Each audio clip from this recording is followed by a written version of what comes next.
So you're right, 8 tornadoes have been confirmed, at least 8 tornadoes here from yesterday's storms, basically coming off of 2 supercells there that struck between 5 and 10:30 last night. That's right, it took about 5.5 hours for 2 tornadic storms to track about 60 miles.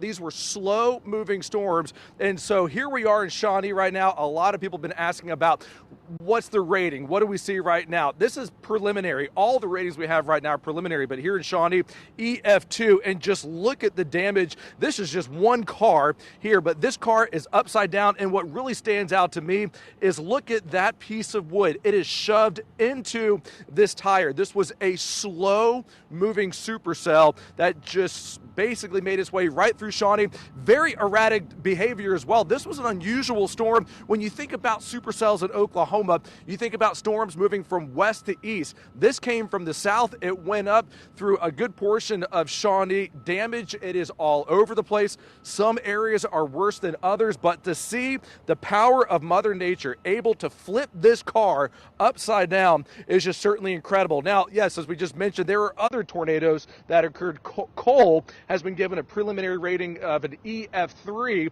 with winds of 100 and about 65 miles per hour. That's a strong tornado. So all of these storms are going to continue to be surveyed over the next couple of days. Etowah, they're EF2 as well. But once again, preliminary here in Shawnee, EF2. That very well could change, but certainly quite the storm. This is what we're seeing from the ground. Now, Chase Rutledge and Sky 5 up in the air, giving us a very unique perspective. Chase, what's it look like from up in the air?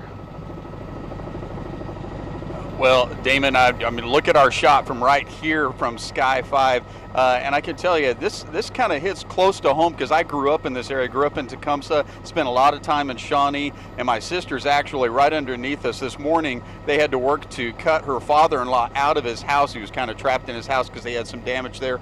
But you can see, this is why. Look at the damage that this tornado caused moving through Shawnee. Now, Damon, I can tell you that we're trying to assess what the magnitude of this tornado was. We were looking at how wide it was. We know how long it was, but we were looking at how wide it was. It's almost a mile wide as far as the damage path goes. And we're going to make our way over to the high school to take a look at that here in a little bit. But there's a lot. You were talking about a car that got flipped over. There were tractor trailers that got flipped over in a number of areas. So yeah, a lot of damage right here in the Shawnee area, one of the hardest hit in the state last night.